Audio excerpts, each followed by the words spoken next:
The renowned physicist Stephen Hawking passed away on March 14, 2018, at his home in Cambridge, England, at the age of 76.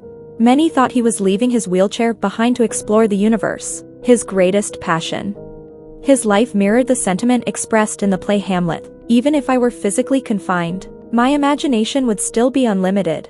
This perfectly captured Hawking's essence, considering his exceptional academic accomplishments in gravity and black hole research, as well as his unwavering courage in facing life's trials. In his later years, Hawking concluded with his most direct and personal answer to the universal question: "It is my view that the simplest explanation is that there is no God. No one created the universe, and no one directs our fate." What were Hawking's life experiences? And what did he uncover that led him to become an atheist in a Christian family? Today, we will delve into Hawking's life story.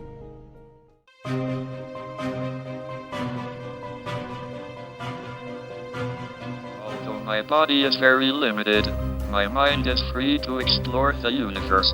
There are no limits to the human spirit. On January 8, 1642, the father of modern science, Galileo Galilei, passed away at the age of 78. Exactly 300 years later, on January 8, 1942, a baby boy was born in Oxford, England. His parents named him Stephen Hawking. Both Galileo and Hawking were pioneering physicists, and this remarkable coincidence in the world of physics happened precisely 300 years after Galileo's passing. Stephen Hawking's father, Frank Hawking, graduated from Oxford University Medical School and specialized in tropical diseases. His mother, Isabel Hawking, also graduated from Oxford University, majoring in philosophy and political economy. In their small town, the Hawkings were known as the intellectual eccentrics. Everyone in his family was exceptionally bright and didn't conform to conventional norms. For instance, during meals, they each had a book nearby to read while eating and would share interesting parts with one another. Hawking described their home as simple, with minimal decoration and furniture. Instead of doing household chores, his parents devoted most of their time to work and contemplation. To them, life revolved around the pursuit of knowledge and values. According to Hawking's parents, the best way to raise a diligent and motivated child was to be parents who embodied those qualities. In 1959, at age of 17, Hawking started studying physics at Oxford, inspired by his parents' footsteps. During his 3 years there, he estimated that he only spent about 1,000 hours studying seriously, which averaged out to around 1 hour per day. The textbook felt too basic for his level of understanding. Once, a tutor presented some questions from a textbook for students to think over after class. In the next class, Hawking admitted he did not have answers to those questions. When asked why, he promptly identified and explained all the mistakes in the textbook within the next 20 minutes. As he neared the end of his time at Oxford, Hawking applied to Cambridge University to pursue a PhD in cosmology. However, to start his PhD, he first needed to earn a top-tier degree from Oxford. Although his performance at Oxford wasn't outstanding, ranking outside the top half, he decided to buckle down and studied unprecedented 3 hours daily for his crucial final exam. Despite his efforts, his grades placed him in a borderline between a first-class and a second-class degree, requiring an additional interview. During the interview, Hawking straightforwardly said, "If you award me a first class, I can go to Cambridge. If you give me a second, I'll have to stay in Oxford. So, I really hope for a first." The Oxford examiners were equally candid, and they indeed granted Hawking a first-class honors degree, giving away the future physics star with both hands. And just like that, Hawking gained admission to the University of Cambridge, where he would eventually meet the love of his life. Although Hawking grew up in a Christian family, his mother had previous affiliation with the British Communist Party when she was young, and Hawking was greatly influenced by positivist thinkers like Russell from the age of 13. This molded him into a believer in evidence-based knowledge, relying solely on tangible evidence and often rejecting philosophical speculation. While many of his friends embraced Christianity, Hawking remained uninterested in it. However, Hawking's life took an unexpected turn when he married his first wife Jane Wilde, who strongly believed in God as the creator of the universe. Their differing worldviews and beliefs were a significant source of conflicts in their marriage.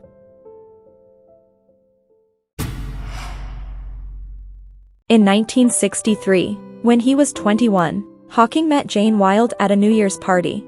Jane was about to start studying literature at the University of London. Hawking was instantly drawn to her and began a conversation, using his unique flirting skills as a science student to try and impress her. They started talking in the soft party lighting. Hawking asked Jane, You ever notice how a guy's white shirt and bow tie seem to shine more than the girls' dresses? Jane asked curiously why that was. With a touch of pride, Hawking explained, It is the laundry soap. The fluorescer in it glows under ultraviolet light. Jane was impressed by this young man, who had a charming nerdiness about him. They had a long and enjoyable chat about science and art. When the party ended, they had to part ways. Jane gave Hawking her phone number on a note, and that was how their great relationship started. They appeared to be a perfect match, and things were going exceptionally well between them. But then, a devastating disease began to take hold of Hawking's body. It all started with occasional weakness and unsteady legs, leading to a fall while attempting to catch a train. Later on, his hands started to shake uncontrollably, making it hard for him to write. Then, one day, he suddenly blacked out on his way to class and had to spend 2 weeks in the hospital undergoing uncomfortable tests. The diagnosis was a myotrophic lateral sclerosis, ALS, a progressive and debilitating disease that affects the nerves controlling muscles. The doctor delivered the grim news that there was no cure for ALS, and most individuals with the condition typically had only 2 to 3 years to live before succumbing to pneumonia or respiratory failure. Hawking asked the doctor, What will happen to my brain? The doctor replied that the brain would be unaffected, and he could still think, but he would lose the ability to speak. This news broke Hawking's spirit. He didn't know how to handle it, so he started avoiding people, including Jane. Jane didn't give up on Hawking and said, I will stay with you as long as possible, even if it is just 2 years. Hawking was going to say no, but a kiss changed his mind. They tied the knot in 1965, and just 2 years later, they welcomed their first son, Robert Hawking. 3 years after, their daughter Lucy Hawking was born. Then in 1979, they celebrated the arrival of another son named Timothy Hawking. Hawking exceeded all expectations by living much longer than anticipated, reaching ages of 30, 40, and even 70. In his autobiography My Brief History, Hawking fondly remembered Jane as the person who pulled him through the toughest times and reignited his will to live. During their 25 years of marriage, Jane devoted herself to caring for her husband and their family. She also witnessed Hawking's transformation from an unknown doctor to a globally renowned scientist. In 1783, British geologist and astronomer John Michell proposed the idea of an incredibly dense object with such strong gravity that nothing, not even light, could be escaped from it. In this scenario, the object would appear entirely black from the outside. Michell is recognized as the first person to introduce the concept of a black hole. In 1969, American physicist John Archibald Wheeler was inspired during an academic conference, and came up the term black hole to describe Michell's idea from 200 years ago. This term then became widely recognized. Hawking devoted his whole life to black hole research and achieved many remarkable milestones. 2 of his most significant achievements were the Hawking-Penrose singularity theorems and the discovery of Hawking radiation. In 1965, when he was struggling to choose a topic for his doctoral thesis, Hawking came across a paper about black holes written by the renowned British physicist Sir Roger Penrose. According to the paper, black holes form when supermassive stars collapse under their own gravity after running out of nuclear fuel. The boundary of a black hole is known as the event horizon, and anything that crosses it cannot escape. Objects or light that enter the event horizon are crushed by the intense gravity into a point of infinite density at the center of the black hole, referred as the singularity. One perplexing aspect was that all known laws of physics appeared to break down at a singularity, leading scientists to question the existence of singularities. In 1965, Penrose showed with geometry and topology that singularities were an inevitable result of general relativity. However, his proof depended on certain conditions, like the conservation of mass during gravitational collapse, which seemed to go against the second law of thermodynamics. In 1970, Hawking and Penrose worked together to remove unnecessary conditions, leading to the Hawking-Penrose singularity theorems. To put it simply, Penrose had suggested that singularities must exist, but there were flaws in the derivation. Hawking's collaboration with him significantly boosted confidence in the scientific community. We know the universe is constantly expanding. If we reverse time, we can imagine it shrinking into an incredibly small, infinitely dense point, known as the Big Bang singularity. This is currently seen as the universe's birthplace by most astronomers and cosmologists. In 1971, Hawking introduced the black hole area theorem, which suggests that as a black hole forms, its event horizon area only increases over time. The next year, Jacob David Bekenstein, one of the founding figures in black hole thermodynamics, saw a resemblance between this theorem and the second law of thermodynamics, also known as the law of entropy increase. Simply put, this law states that in a closed system, heat always goes from hot to cold, and this process can't be reversed. In other words, systems tend to move from order to disorder, and this is an irreversible process. Entropy measures the level of disorder or randomness in a system. Hawking wasn't happy about Bekenstein trying to take advantage of his fame. He confronted Bekenstein. This doesn't add up. Black holes don't give off thermal radiation. So where does the entropy come from? Bekenstein got defensive after being criticized, but couldn't argue because he also believed that black holes didn't emit thermal radiation. However, Hawking quickly changed his mind about what he said right after the confrontation. He realized that the traditional way of looking at black hole only considered general relativity, but once you bring quantum mechanics into the picture, everything gets more interesting. You see, space is like a bustling marketplace with particles and antiparticles constantly appearing and disappearing, even in seemingly empty areas. This phenomenon doesn't skip the boundary of a black hole. Imagine this: an antiparticle pops into existence right at the event horizon and gets gobbled up by the black hole. Its partner particle, which should have annihilated with it, survives and becomes a real lasting particle in our world. To an onlooker, it seems like the black hole is spitting out a particle. Likewise, when a black hole swallows a particle, it burps out an antiparticle. This incredible process is what we call Hawking radiation. In simpler terms, when you factor in quantum mechanics, a black hole isn't entirely dark, which greedily keeps everything it consumes. If there is photon radiation, the black hole isn't just a cold, lifeless celestial object. So it doesn't always have to expand.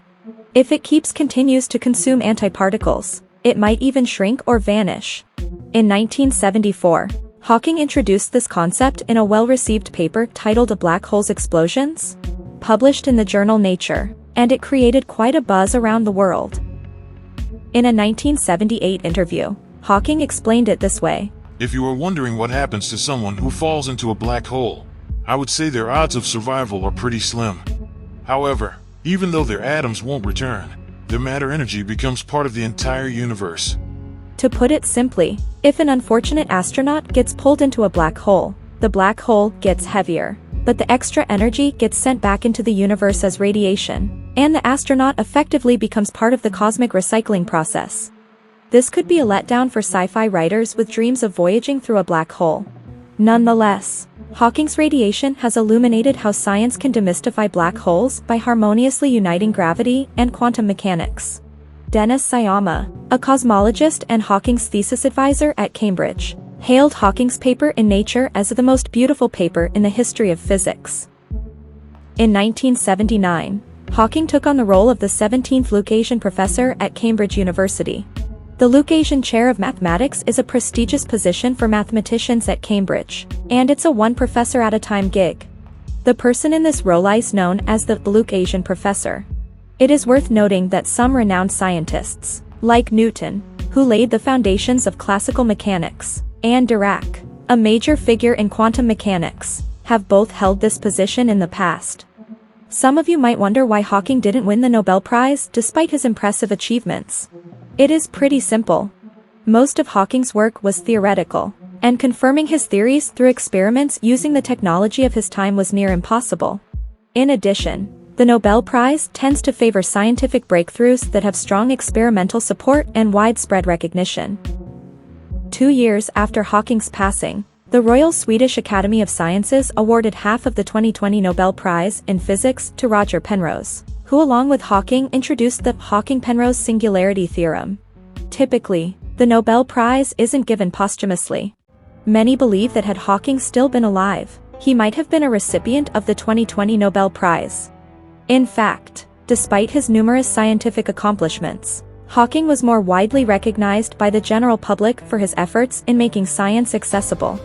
In 1988, he authored the book A Brief History of Time, which has sold over 25 million copies worldwide, becoming a legendary work in popular science. If we consider his scientific research achievements as remarkable, then it is safe to say that he excelled just as much in the realm of popular science. Through the best-selling book A Brief History of Time, the term black hole became widely known, marking one of the most successful efforts to bring complex scientific concepts to the mainstream. In addition to A Brief History of Time, Hawking also published some other popular science works, such as The Universe in a Nutshell, The Grand Design, My Brief History, and Brief Answers to the Big Questions. However, as A Brief History of Time gained worldwide popularity, Hawking faced challenges in his marriage. Caring for a disabled husband and 3 children was a demanding task. As Hawking's health deteriorated, he relied on Jane for even basic needs like eating and dressing. Jane had to accompany him everywhere and provide physical support whenever necessary. It became overwhelming for her.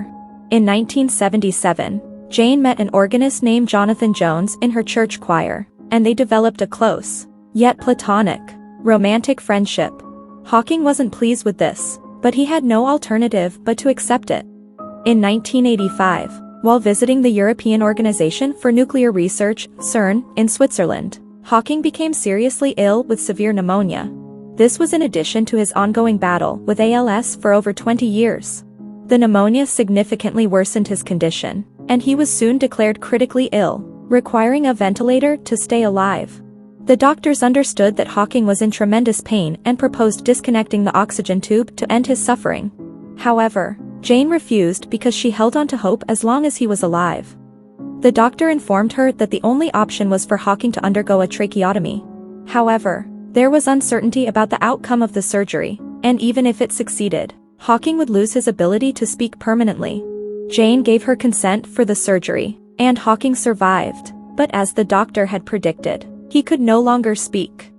Jane hired a caregiver named Elaine for Hawking and provided him with a spelling card. Hawking would look at the sections and colors on the card and then raise his eyebrows to confirm each letter, spelling out words letter by letter. This method typically took several minutes for him to spell a single word, which was quite cumbersome. Fortunately, Elaine had experience with such patients and was skilled at it. She and Hawking quickly developed a good rapport, which made Jane feel less essential. Shortly after, a software company called Word Plus developed a manual processing system for Hawking called Equalizer. This system allowed him to select words using his fingers. Later, an engineer and devoted Hawking fan named David Mason improved the device by integrating a speech synthesizer and attaching it to Hawking's wheelchair. With this wheelchair setup, Hawking could communicate at a rate of 15 words per minute. Interestingly, Mason's ex-wife was also named Elaine, the same Elaine who had been assisting Hawking. Since then, Microsoft and Apple continuously improved Hawking's wheelchair, incorporating advanced technologies like eye tracking, brainwave recognition, multifunctional sensors, and infrared technology. The total cost reached nearly $1 million. This distinctive wheelchair not only provided mobility for Hawking but also became an iconic part of his personal image. One day in 1988, Hawking decided to name his soon-to-be bestseller book A Brief History of Time. Jane was excited and began reading it. In the book, Hawking wrote, "If we discover a complete theory, it should in time be understandable in broad principle by everyone, not just a few scientists. Then we shall all, philosophers, scientists, and just ordinary people, be able to take part in the discussion of the question of why it is that we in the universe exist. If we find the answer to that, it would be the ultimate triumph of human reason, for then we would know the mind of God." Jane thought Hawking might finally believe in the existence of God. However, Hawking interrupted Jane and said, "Elaine and I are going to the United States, and she will take care of me." Jane fell silent, unable to respond. After quite some time, Hawking said, "I'm sorry. How many years have we been together?" To which Jane replied, "At first, they said we would only last for 2 years. But we kept it going for much longer than that. I love you, and I did my best. Old memories came flooding back, and both of them sobbed in tears. Hawking and Jane separated in 1990, and they officially divorced in 1995, which was a relief for them both. In the same year, Hawking married Elaine, and 2 years later, Jane married Jonathan Jones. However, Hawking's second marriage didn't turn out as expected. Elaine exerted complete control over Hawking, even preventing him from seeing his children. The children suspected that Elaine was mistreating their father. Their suspicions were later confirmed when media reports emerged in 2000, alleging that Hawking was a victim of domestic violence at the hands of Elaine. At least 3 caregivers also accused Elaine of being domineering, and reported seeing Hawking with injuries such as arm or wrist fractures and facial cuts. Hawking appeared fearful in Elaine's presence, and she would insult him in front of the caregivers. In January 2004, the Cambridgeshire police started an investigation into Elaine's alleged abuse of Hawking. However, Hawking refused to cooperate and stated, "I firmly and wholeheartedly reject the allegations that I have been assaulted. The stories in the media are completely false, and I am profoundly disappointed by the circulation of such personal and inaccurate information. My wife and I love each other very much, and it is only because of her that I am alive today. I request that the media respect my privacy and allow me to focus on recovering from my illness." Despite his denial, his children remained skeptical and suspecting that he might be hiding the truth. Hawking and Elaine divorced in 2007. The book A Brief History of Time, which Hawking wrote under Jane's care, generated substantial royalties and became the focus of dispute in his second divorce. After divorcing Elaine, Hawking reconnected with Jane. Jane lived just 10 minutes away from Hawking and frequently visited him. During the visits, they discussed their children and family matters. Jane cherished the memories of their days raising their kids and facing life's challenges together. Jane continued to be friends and part of Hawking's family until his passing in 2018. Many people thought the marriage between Hawking and Jane ended due to Jane's belief in God, while Hawking, a physicist and cosmologist, strongly advocated for scientific determinism. He frequently emphasized in his writings and talks that God is unnecessary, and the universe can function independently. In his book, The Grand Design, Hawking concluded, "Because there is a law such as gravity, the universe can and will create itself from nothing. Spontaneous creation is the reason there is something rather than nothing, why the universe exists, why we exist. It is not necessary to invoke God to light the blue touch paper and set the universe going." Hawking also wrote, One could define God as the embodiment of the laws of nature. However, this is not what most people would think of as God. They mean a human-like being, with whom one can have a personal relationship. In a 2010 interview with Larry King Now, Hawking also discussed how science can explain why the universe doesn't require a creator. In October 2018, Hawking released the book Brief Answers to the Big Questions, which was published posthumously. In his book, Hawking shared his thoughts on 10 significant issues confronting contemporary science and society. The first question he addressed was, "Does God exist?" Hawking provided the following response. Long ago, the answer was almost always the same: God's made everything. The world was a scary place. So even people as tough as the Vikings believed in supernatural beings to make sense of natural phenomena like lightning, storms, or eclipses. Nowadays, science provides better and more consistent answers, but people will always cling to religion because it gives comfort, and they do not trust or understand science.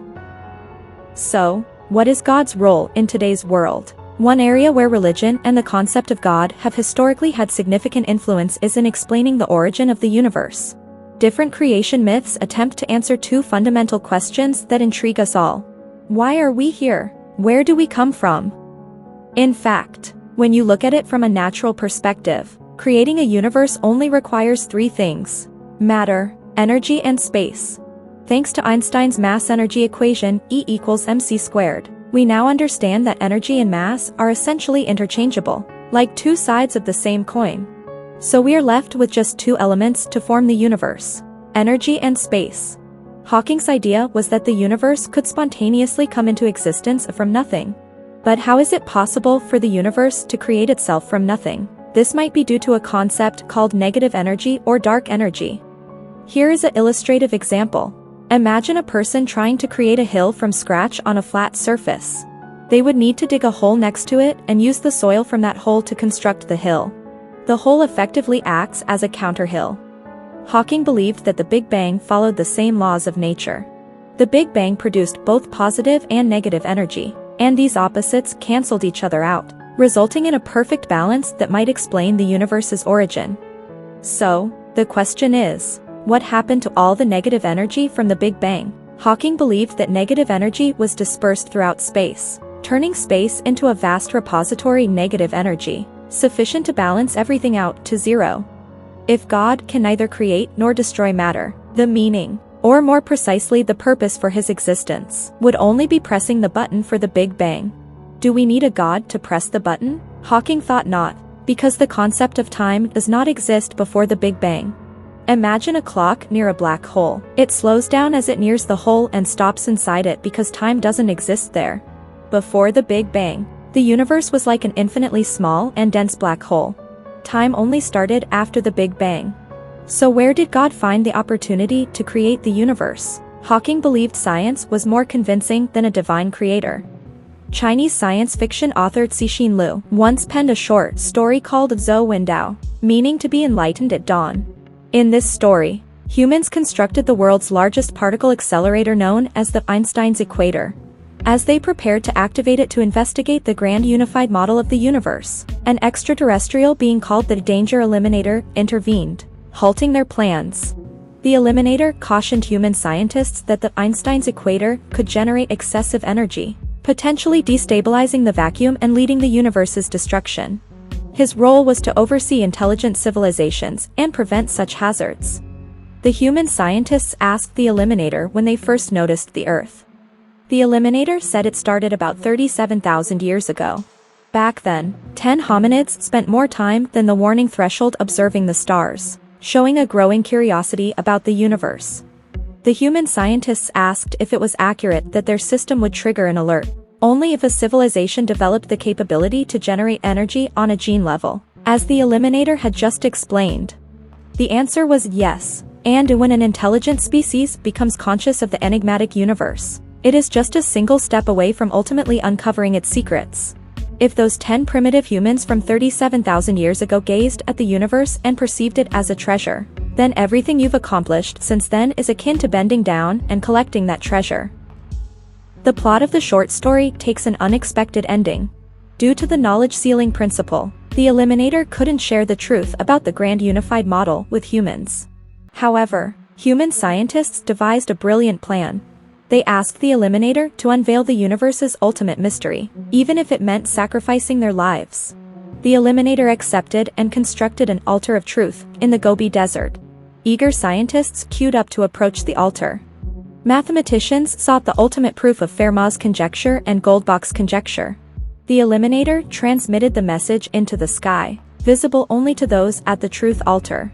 The mathematicians were content with what they witnessed, and then transformed into plasma fireballs, ascending into the sky. Following the mathematicians, the paleontologists arrived, eager to learn the cause of dinosaurs' extinction. Then came the physicists, seeking knowledge about the grand unified model of the universe. A growing number of scientists approached the altar, willing to trade their lives for the truth. The unexpected ending of the short story featured Hawking in his wheelchair approaching the altar. In his robotic voice, he asked, "What is the purpose of the universe?" The sky remained silent. In a panic, the Eliminator pointed behind Hawking and said, "Doctor, the way out is behind you." Confused, Hawking asked, "You don't know?" The Eliminator shook his head and replied, "How would I know? Why does the universe exist? And what is the purpose of life?" These age-old questions have haunted humanity for centuries. Curiosity is an innate trait of human nature, impossible to suppress. As Confucius once said, "Be enlightened at dawn, die without regret at dusk." Curiosity has propelled generations of scientists, contributing to the advancement of human civilization. Take Stephen Hawking for example. Despite his confinement to a wheelchair, he unraveled the mysteries of the universe for us.